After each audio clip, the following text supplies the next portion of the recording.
Good evening. I'm PJ O'Neill, serving as Branch Chief, STEM Training in Student Programs Directorate. Welcome to this month's Tech Talk, Submarine Telecommunications and Power Cables. Tech Talks are sponsored by the U.S. Coast Guard Auxiliary, and the Boy Scouts of America Sea Scout program.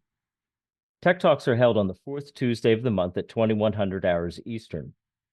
Our next Tech Talk on November 22nd will be the last for our 2024 series.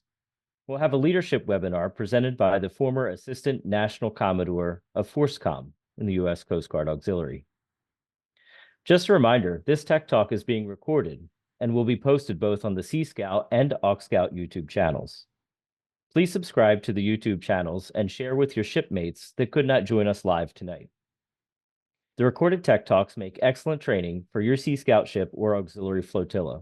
So again, please like and subscribe to either channel so that you don't miss out on the excellent on-demand training. If you have questions during the Tech Talk, please type them in the Q&A box, which is at the bottom of your Zoom screen. We will address the questions at the end of the presentation. And now I'd like to introduce tonight's subject matter expert, Hiram Escabi. He is part of the Tech Talk teams. You may have seen him introducing subject matter experts and taking questions, and he's often helping putting Tech Talks together behind the scenes. But tonight, he is our subject matter expert. He's currently an electronics engineer and weather balloon program manager for the National Weather Service. And he's worked in private industry for 24 years and the U.S. government for 17 years. He holds the following certifications: Certified Engineering Technologist from the National Institute for Certification of Engineering Technologies, and certified as a Master Telecommunications Engineer from the International Association for Radio. Telecommunications and Electromagnetics is a life member of the Institute of Electrical and Electronics Engineers. Mr. Escabie holds a Bachelor of Science in Electronics Engineering Technology from Capital Technology University in Laurel, Maryland. Mr. Escabie volunteers his time in the U.S. Coast Guard Auxiliary Gaithersburg Flotilla 2408, and holds various national division and flotilla positions, as well as being a reserve officer with the Maryland National Resources Police. He's a member of the following organizations: the U.S. Naval Institute, U.S. Naval Sea Cadet Corps Alumni Association, U.S. Lighthouse Society, U.S. Life Saving Service Heritage Association, Chesapeake Lighthouse Chapter, National Maritime Historical Society, Maryland National Resources Police Reserve Officer Association, and the National Rifle Association of America. Mr. Escabie is a certified firearms instructor with the National Rifle Association and the Maryland State Police. It's my pleasure now to turn it over to my colleague, Hiram Escabi, for Submarine Telecommunications and Power Cables. Thank you, PJ, and good evening, everyone. I'm very happy to present this topic. This is something I worked in private industry many years ago. In the late 1980s, early 1990s, I worked in this area of submarine communication cables. But before I go into my presentation, I just want to show you a piece of submarine cable that I have here. This is a fiber optic cable, what we call heavy armor, and you can see the steel strands on this cable shown all around, and this is to protect the cable near the shore and through the beach. And then once the cable goes deeper in water, the cables become smaller. The armor becomes smaller. But inside, this part here, where the polyethylene is the same. This particular cable has 6 fibers on it toward the end. You can't see it. They're very small. They're the size of your hair, for example. So this is the heavy armor cable. The next cable I have is the medium armor. The cable is the same as the heavy armor, from the polyethylene that you see here all the way down in the fiber toward the end. So it has less armor because now this cable goes into deeper water. In my slideshow, I have a drawing package of how the cables are, and so we'll go through that once we get to that slide. All right, Peter, can you show the slides? Thank you. All right. So this is the agenda for this evening. PJ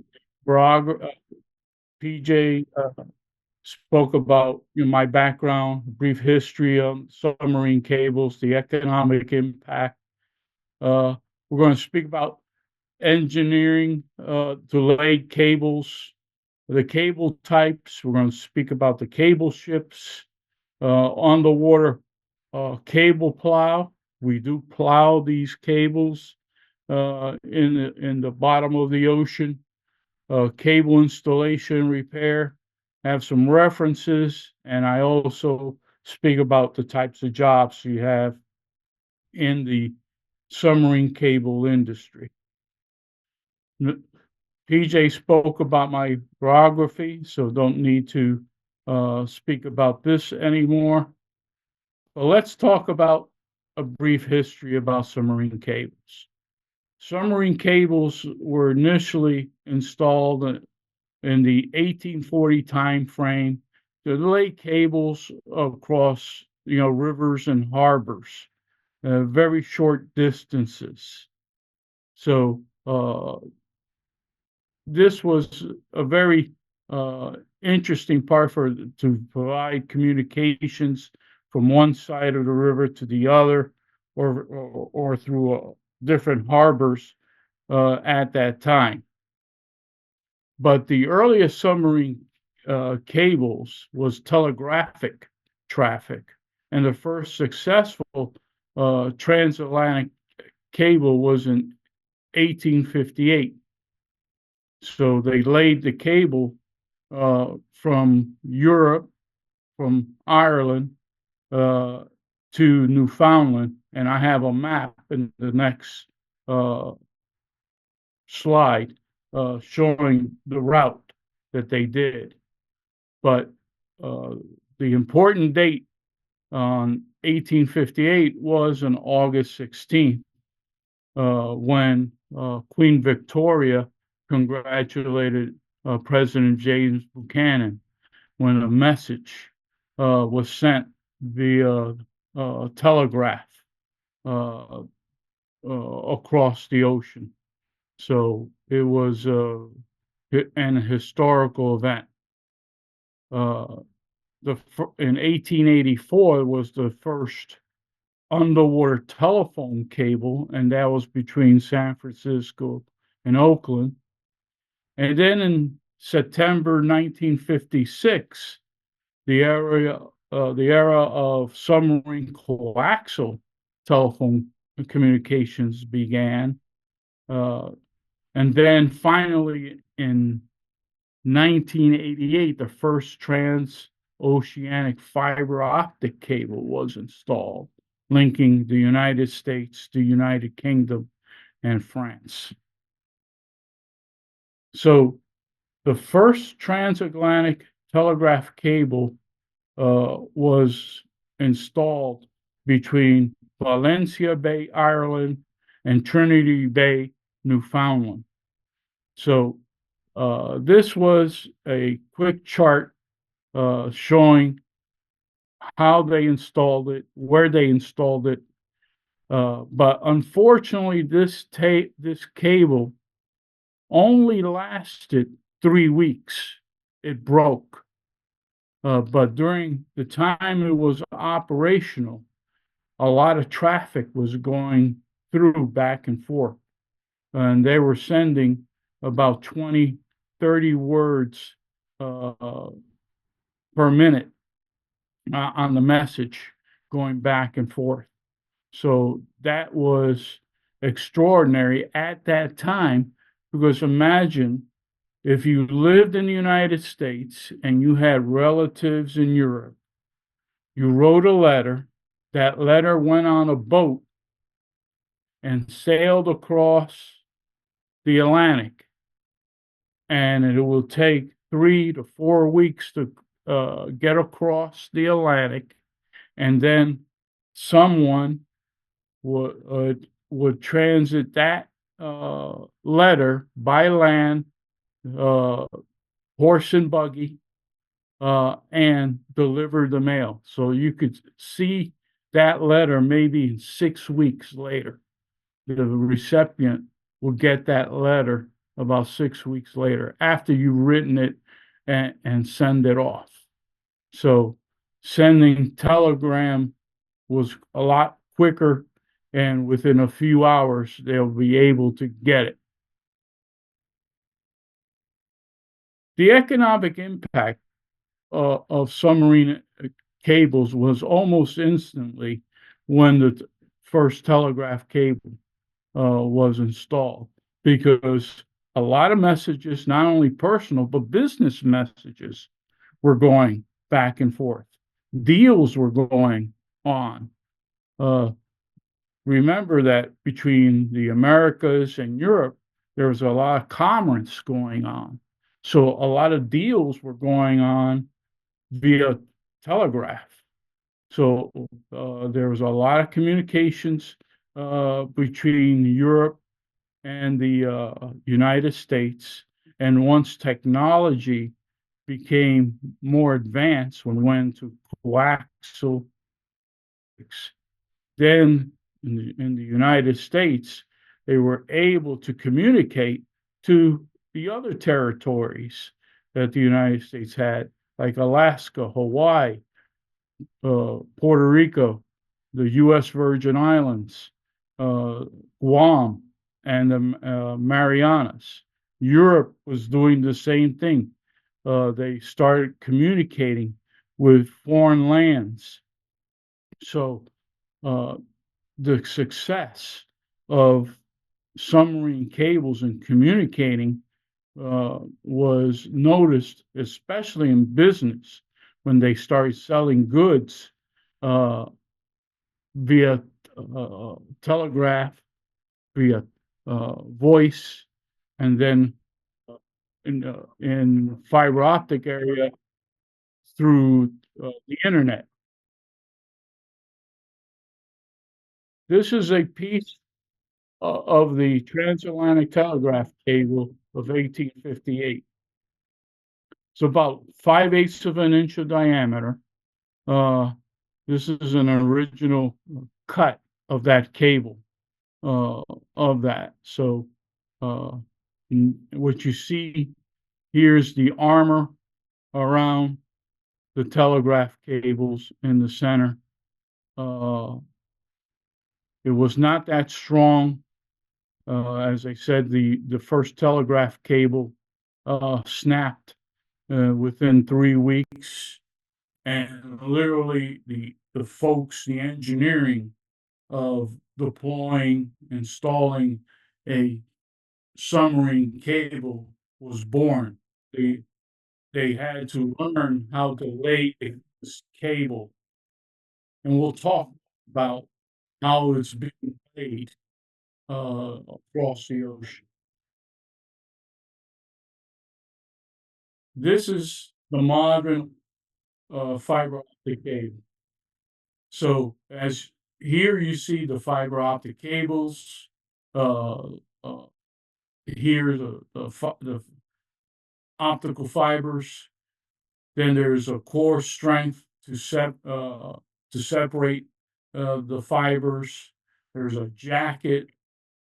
There's copper conductor, because there is power going down these cables, and we'll explain to you in a little bit why. There's another jacket, polyethylene. There's protective armor, what I showed you in the beginning of the presentation, and that's made of steel wire.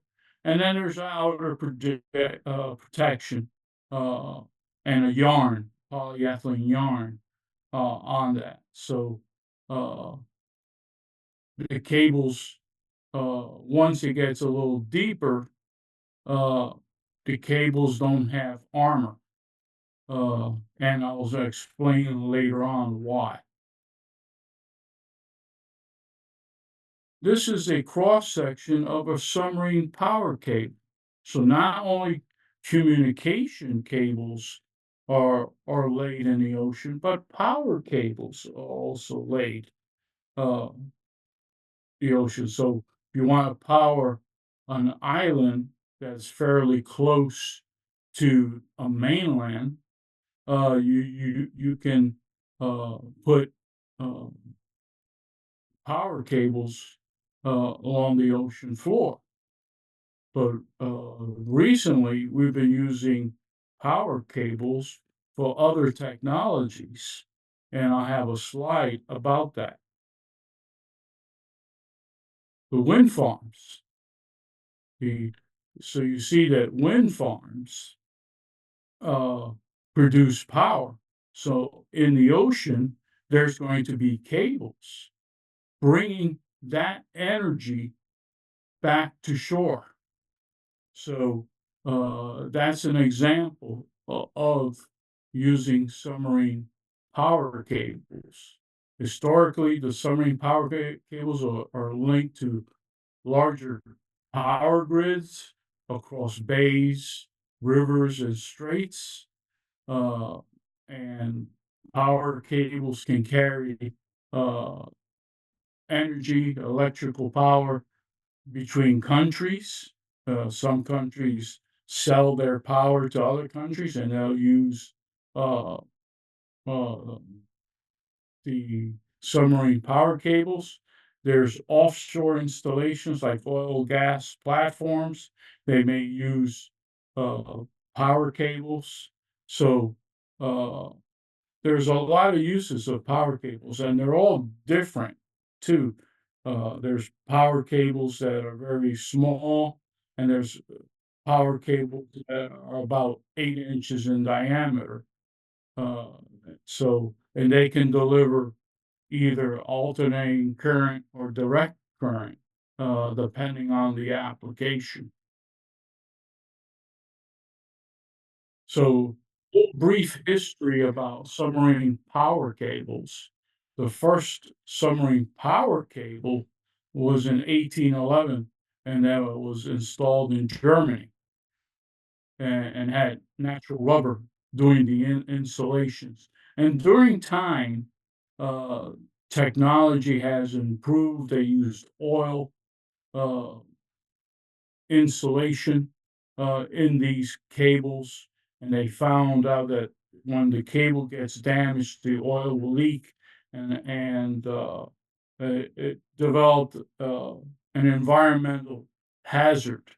So they stopped using oil insulation in the 1990s, and the oil was used because uh, a lot of power was going through and kept these cables cool, although they were in the water.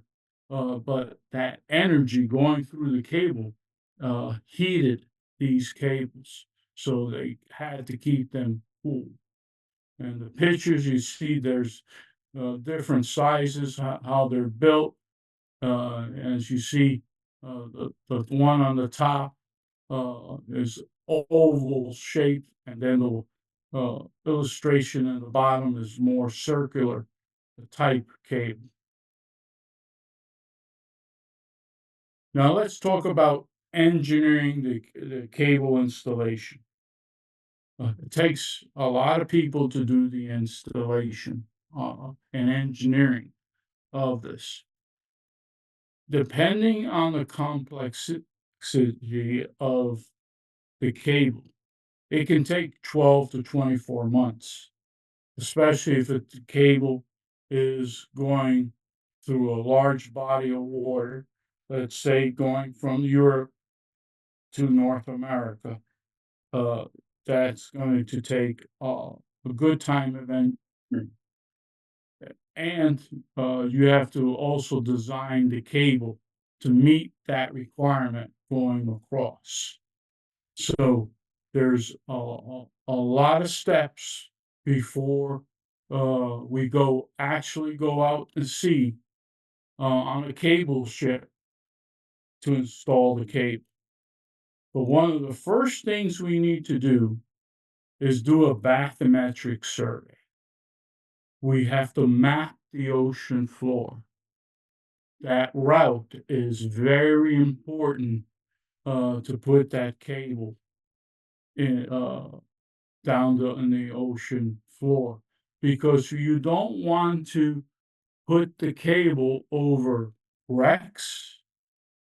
You don't want to put the cable in steep valleys. Uh, you want to try to install the cable in the most benign real estate on the ocean floor, or on the river floor, or on harbor.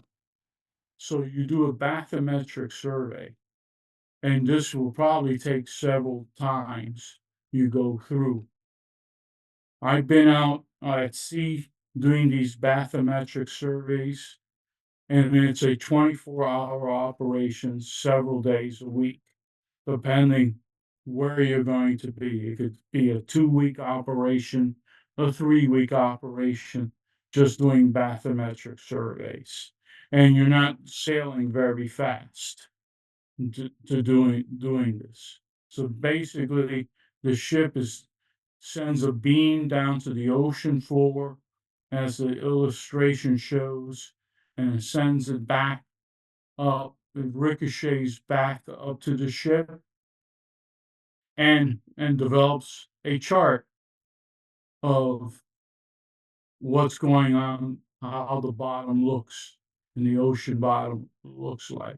If there's valleys, if there's a wreck, is there rock formations, is there a mountain uh, uh, where we plan to put the cable.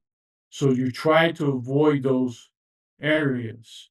So that this is the most important part in engineering uh, to install the cable. So let's talk about how fiber optic submarine cables work. And I'm a picture person, so down here we have a piece of optics, a cross section of fiber optics, and basically light transmits through this fiber. It's a piece of glass, and it just bounces along the fiber. And somewhere along downrange, we're, we're going to have a repeater. Excuse me. And we will talk a little bit more about repeaters and why repeaters are so important. But basically, this is what it is, how it operates. Mr. Dr. Cow is known as the father of fiber optics communications. This gentleman has a lot of awards. He was a triple citizen of the UK, the United States, and Taiwan. So uh, uh, he discovered or invented the fiber optics communications in 1966.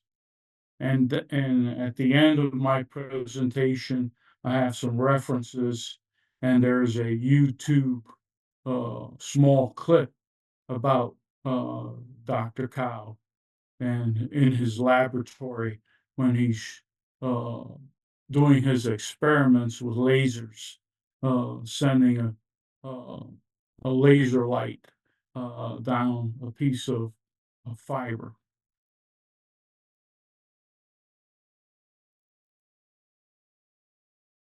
repeaters. That's me when I was young, 5 feet 11 inches tall. And these repeaters are very important, especially in long distance. Uh, these repeaters, what they do is they get the energy that is coming down those cables and re-amplifies those signals and sends it down the cable. So the repeaters can be 30 nautical miles between each other, 40, 50, up to 60 nautical miles, depending on the design of the system. So in a very, very long cable run between Europe and the United States, or anywhere from Africa to South America, uh, North America into South America, there will be repeaters, and they vary in length. Some of them are 14 and a half feet long, some of them are 10 feet long. So the one in the middle is a repeater, and they're divided into these sections. An amplifier, and then it's flexible, has to be flexible because uh, cables, although I showed you earlier that piece of cable, w- that very short piece is very stiff. But when it's very long, these cables have a 36-inch bending radius. So does repeaters. The 36-inch bending radius is for the cables, and the repeaters can go through the machinery in the factory and on board the cable ship, and for it could fit in the cable tanks inside the ship. So in the next couple of slides, we'll see a cable ship. We'll see the inside of a cable ship. You'll see the tanks. Now, these long cables, some of these ships can carry 6,000 nautical miles of cable. Now, it's not all in one shot. They have these little junctions, uh, cable junctions, to put together pieces. So the factory may do several hundred miles of cable, but then due to manufacturing processes, they have to unite pieces. So they use these cable junctions. So these cable junctions are approximately 6 feet, and they look like little sausages. You see the cable, and you see these long sausages, and those are the repeaters and the junctions. This is uh, uh, a repeater from the transatlantic one, first transatlantic telephone cable. So it was very long, about 20 feet long. Uh, and here is the different pieces of the repeater. Now, you're going to say, well, how long does these electronics last? The electronics and cables are designed to last 20 years. They are to withstand the temperatures of freezing temperatures, 32 degrees Fahrenheit, and pressure up to 10,000 psi because of the pressures of the depths. That's what they're designed for. And there's plenty of gold down in the bottom of the ocean. the electronics here, the interconnections are gold because it gives better transmission and longevity on these. So, we don't want you to go out there and fishing for repeaters to get the gold. You'll never find it. Uh, so, uh, there's plenty of gold and plenty of cable, uh, in the bottom of the ocean. Toward the end of this presentation, I'm going to give you a link and show you an interactive map of the entire world of where all the cables are, and who owns them, and the landings, uh, stations where they are. Uh, so toward the end, we'll go through that. All right, this is a typical submarine cable system.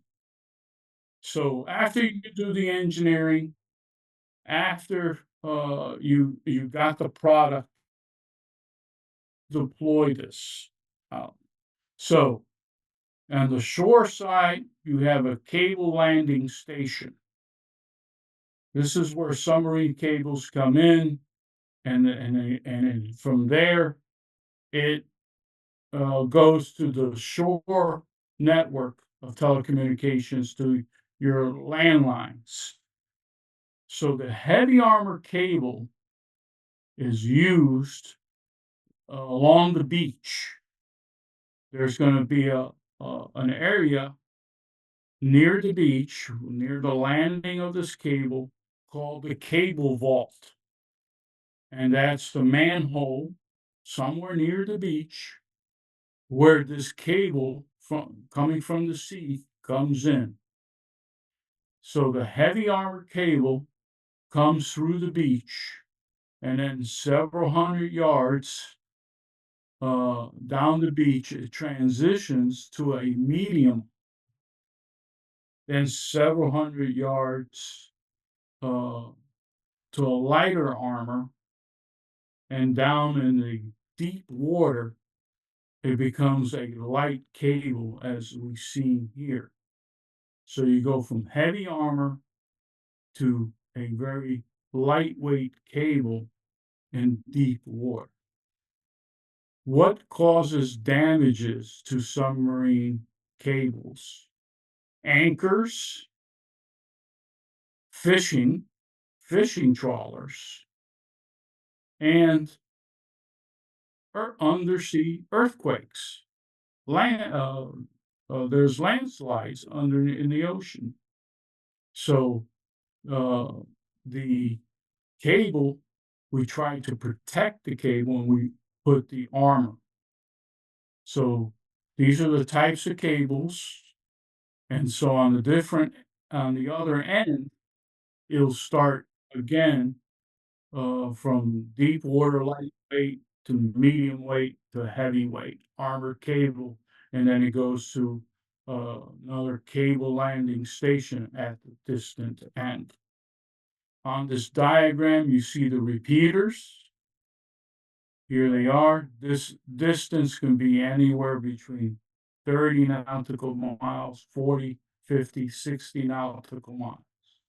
And that just depends on the technology they're using, the system design, and how long this cable is going to be running.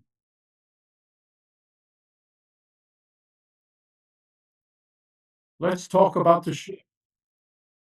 This is the cable ship Global Sentinel. I was on her in 1992, just shortly after she came out of the shipyard. At that time, it was owned by AT&T. Now another corporation owns the ship. And cable ships are unique. And when I go to a harbor, I look for them because they have this unique structure at the bow of the ship. These are cable rollers. I have in the next slide, a close-up look of what the bow looks like. So in the ship, there'll be cable tanks along just midships. And this here is called an A-frame. And here in the A-frame, they put into the water the underwater plow. I have pictures of what they look like, and, or the remote operated vehicle. So they use this A-frame here to deploy those systems. Here's the global sentinel, here's the bow, and here's the cable roller. So the cables, as I said, they're in tanks on the ship, and they'll roll it out. It comes out of the bow, and the ship is moving along about 5 knots. This is a slow operation, and there's a terminology called payout. Payout speed is they are pushing the cable out to fill the gaps on the ocean floor. So if I'm going at 5 knots, they could probably do a payout about 9 knots. And that fills the gap because what they want this cable is to hug the bottom of the ocean floor. They want it to lay on the bottom floor because if the cable hangs between 2 points, even a 1 knot current in the bottom of the ocean, that cable will start swinging. And then at those points where the cable is touching the bottom, that rubbing friction action will, over time, will have the cable fault. And then the cable ship will have to go out there and repair. And later in my slides, I'll speak to you, how do we repair? How do we fish a cable out of the ocean? So the Global Sentinel has a crew of about 138 individuals, and they could steam out there for 10,000 nautical miles or 60 days. And they have equipment on board, a remote operated vehicle, and a sea plow. And we'll see pictures of that shortly. So inside the cable ship, here's the A-frame, as I mentioned, in the stern, where the plow comes. They could put the plow in the water, the cable's fed through there, and the cable ship pulls the cable plow, uh, just towing it along. I'll speak a little bit more about that. So here are the tanks.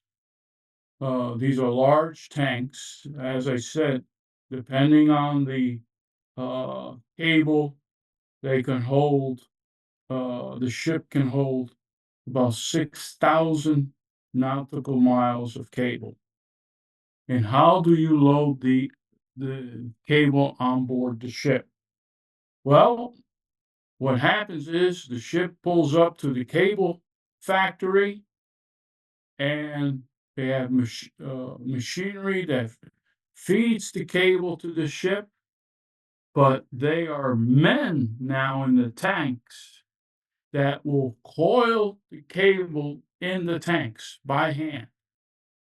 So there'll be several men in the tanks, and they are coiling manually this cable in there, and they're making sure that it's level.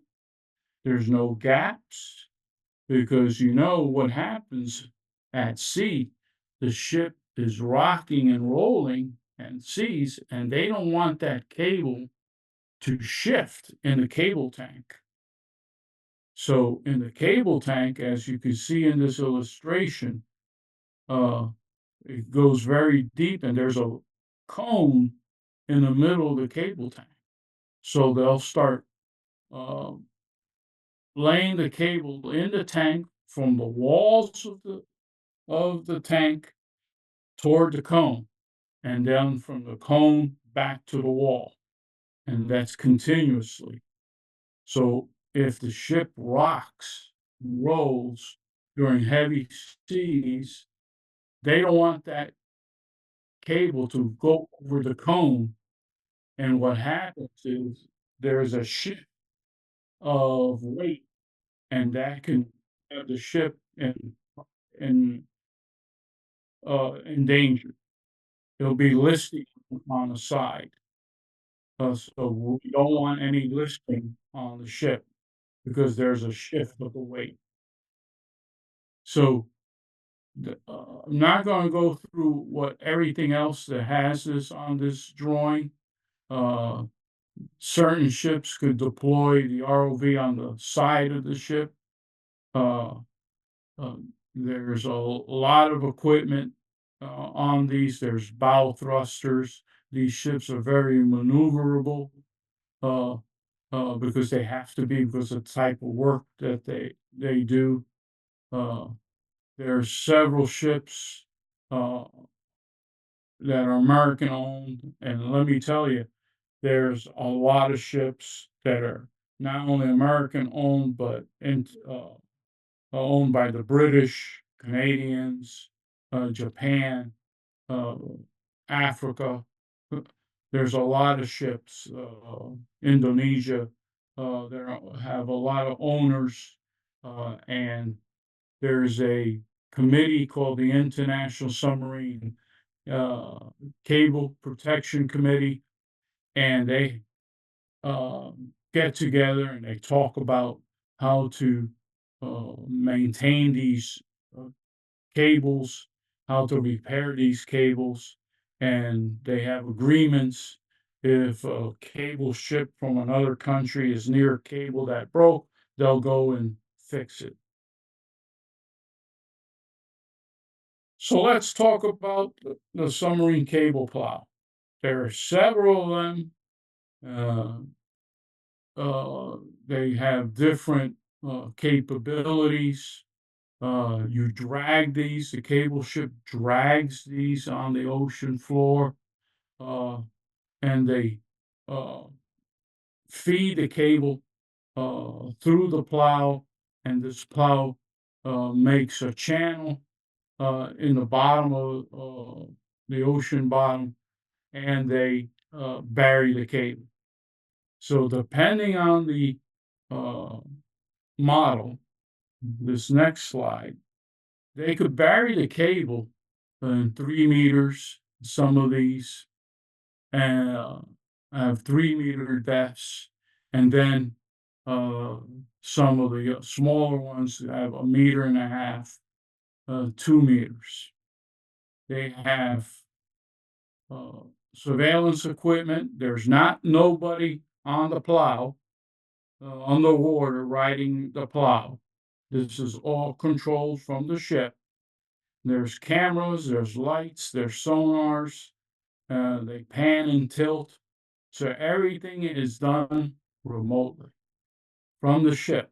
They're watching it plow. And why they put it deep, 3 meters? Because of if there's an anchor, they normally do this from the beach down to several hundred yards, several thousand yards, depending how the beach slopes into the ocean.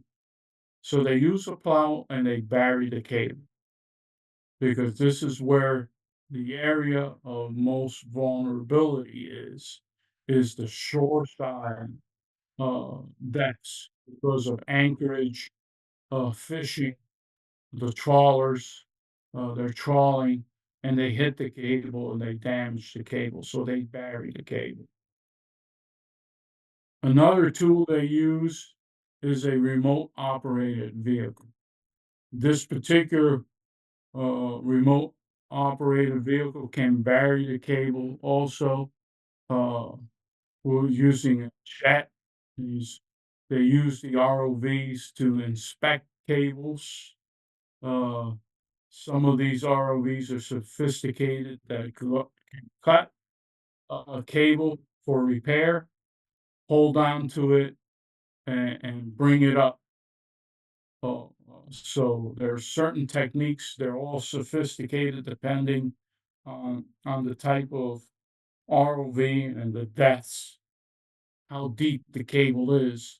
So again, depending on the design, uh, the ship's capability, what equipment it has, and the type of ROVs that the ship may have.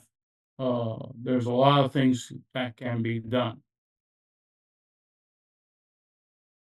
Now, let's say you need to capture a cable. You've laid the cable, and you get a call. There's another cable that you have to go do a repair. Well, there's grapnels that the cable ship uses, and they basically is almost like fishing. They drop the cable. They know where the cable is because these cables are mapped. And today they use GPS, and they know the position where the cables are. So they basically fish for them. These grapnels drop in the bottom of the ocean, and there's a grapnel called a cut and hold grapnel. So the grapnel is running along the bottom of the ocean floor. It grabs the cable, and they monitor this on the ship with tension. And once the system says we got the cable, it will cut the cable and hold the one end. So normally what they do is they bring that end up. The crew will put a buoy on that end and throw it over the side, and the ship maneuvers around and they grab the other end with a grapnel uh, uh, hold, a holding grapnel that grabs the cable, and then they bring that other piece back up to the ship. They go get the other piece, and what they do is they send a signal down the both sides of the cable, and they find out where the cable is cut. Remember, I said that there's repeaters, so they know more or less where the cable, what section of the cable's cut, because a signal's coming from one side and another signal's coming from the other side.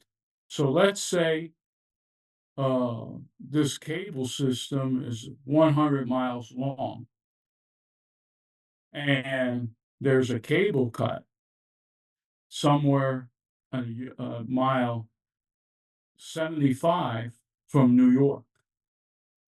So the cable ship, by the information that the stations give, says the signal stops at certain miles from the cable. They know more or less where this cable is cut, and they go and they fish the cable out. And what they do is they start cutting the cable. They get to a dry spot. They find a cable cut, and they add a new piece of cable. And basically, what you have on board ship is they use lasers to fuse the fibers together. They weld any armor, any connections. Everything else is done on board the ship, and they do it on both sides of the piece of cable they're replacing. And then basically, they just deploy the cable back in its location, and they put it on the record, the location and how many, uh, uh, feet or yards of new cable they install. But this is done 24 hours a day. This is not on a cable ship. It's not an 8-hour shift. You're working 24 hours, 7 days a week on a cable ship. So, uh, it's not an 8-hour job. Okay, advantages between submarine cables and satellites. Uh, the majority, 95% of your transatlantic voice and data traffic is done in submarine cables. 95% have it's high reliability, a lot of capacity, that you can put on submarine cables. Uh, it's very cost effective. Telephone companies make a lot of money on these uh, fiber optic systems. Your satellite systems are suitable for regions that are vulnerable for disasters. They provide, broadcast coverage for TV, and they're suitable for minor routes and into small islands. But uh, if you ever made a call, let's say to a friend, let's say you're calling from California and you're calling one of your friends in the Pacific, Japan. If your phone conversation, you hear an echo, a slight echo, I could bet your phone call went through the satellite. But if your phone call is very clear, like if you're calling your neighbor, that phone call went through a transoceanic fiber optic cable. So that is the difference.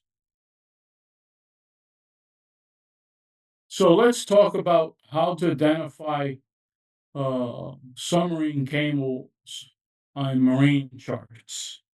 So this is a page out of the US chart number 1, and here are the various symbols of submarine cables.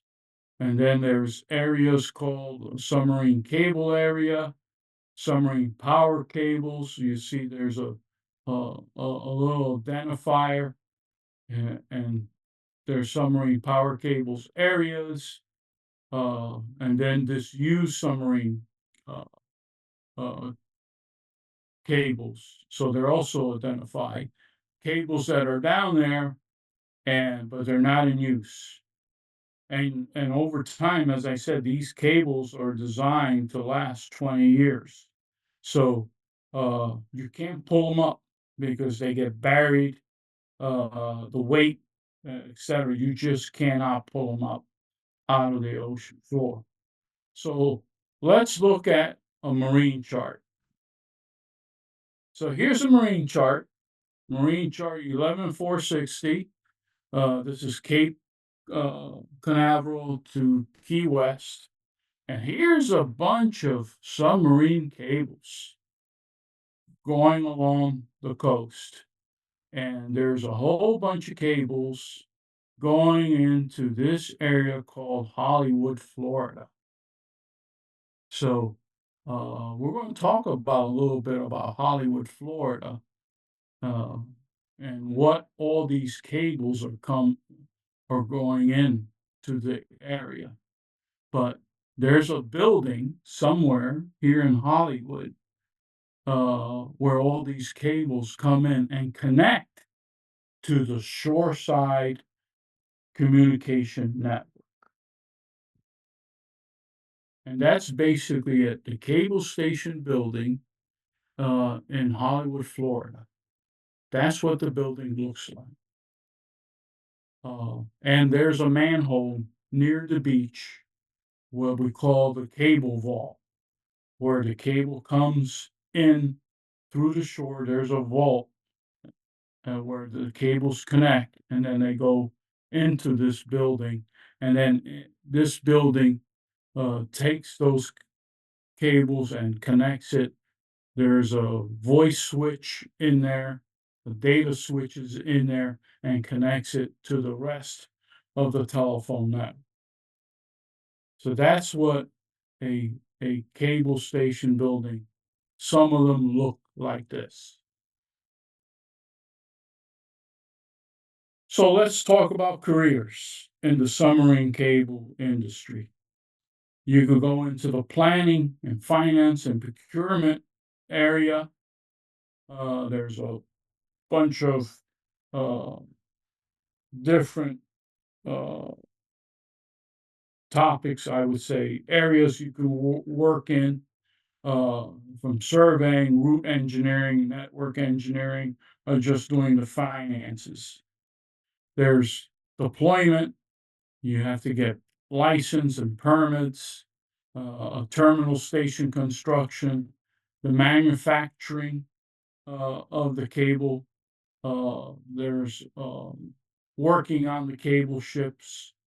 There's the service and maintenance. You're out there living on a cable ship, doing the hard work 24/7, and out there sailing or waiting at a pier. Some of these cable ships are just waiting for the call. There's a cable break. So uh, a lot of these you don't need a bachelor's degree. A lot of these jobs, there's technical jobs, technician jobs, administrative jobs, uh, so logistical jobs. So depending what you want to do, if you want to be on the ship, uh, you know, there are several companies that have openings, several cable manufacturers that have openings, and you just have to go Google submarine cable manufacturers, and they'll have openings, what they have, etc. So if you want to go into engineering, uh, graduate from college and then get into that, or if you're get into a trade school to learn about uh, some of the trades, electronics engineering, electrical engineering as technicians. And some of these companies have their own trade school to teach their people how to repair their particular cables, etc. So it's an interesting profession. My time going out at sea on the cable ships, I enjoyed it very much. I did 8 years going out and sea. I enjoyed every minute of it. Here's some references on some of the information that you saw on my presentation, but I'm going to uh, uh, get out of the presentation and go into the cable maps. So remember what showed you on the cable chart, the different cables that went into Hollywood, Florida. So here is the different cables that went into Hollywood, Florida. So there's the Americas 2, the Mid-Atlantic Crossing. The TAM one is going to be a brand new cable. So you can see here, this interacts. Uh, look where all these cables are, and that's just a cable landing. Now, if I go to show all cables, here you see a lot of cables. Here you see uh, from Europe to North America, from the Canadians, you have some small cables. Uh, let's see if I could pick one.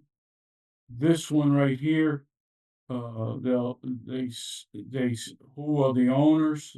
Bell Canada, uh, the landing points where these cables are going. Uh, they'll give some other information. Let's look at some other ones. Let's pick one of these, the Apollo cable. So this is a cable that was laid in 2003, 13,000 kilometers. Uh, Vodafone is the owner of this cable, and here are the landings in France and UK, in New Jersey and New York. So this website is in the reference, so you could go in and play around and look at all these charts. You could go anywhere around the world. You can see, go to the Pacific side, the Asia side, and there's a lot of cables between all the Micronesia sites, all the Micronesia islands, uh, as you can see. So the cable ships are pretty busy, doing repairs, installing. They're out there. There's several uh, hundred cable ships. There's about 500 cables worldwide. 500 cables world. So other than that, I think I am open for questions. All right. Well, thank you very much, Hiram, for sharing so much with the history, the science, the uses, and some really cool things to check out as far as how we could tell about where cables are on either our marine charts or this interactive map. So much rich information. We've hit our hour here, but we do have a couple questions. So from one of the attendees back in the day, I'm assuming a long time ago. So you showed, I'm assuming probably like the maybe that 1858 version of the cable that you showed.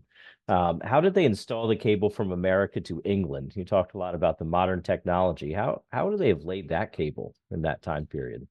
They laid that cable on a cable ship, uh, steam power cable ship, and they laid it out by hand and by steam machinery uh, at that time. So uh, uh, it took them quite a while. Uh, they did it the old-fashioned way of surveying the depths. Uh, they didn't have any electronics, the celestial navigation. It was an interesting part, and they were just learning how to do it. And the cable only lasted 3 weeks till it broke, until they started doing real engineering on how to make these cables last longer, and they learned that they had to uh, the cable had to hug the bottom of the ocean, and that was the best way to keep these cables from getting uh, hit by fishermen. Uh, the early telegraph cables, whales will sometimes get tangled Hmm. with the telegraph cables because they didn't give enough slack. So the whales swim and run right into the cables. Oh, it's interesting. Well, we had another question come in that was actually a question that I was thinking in my mind too.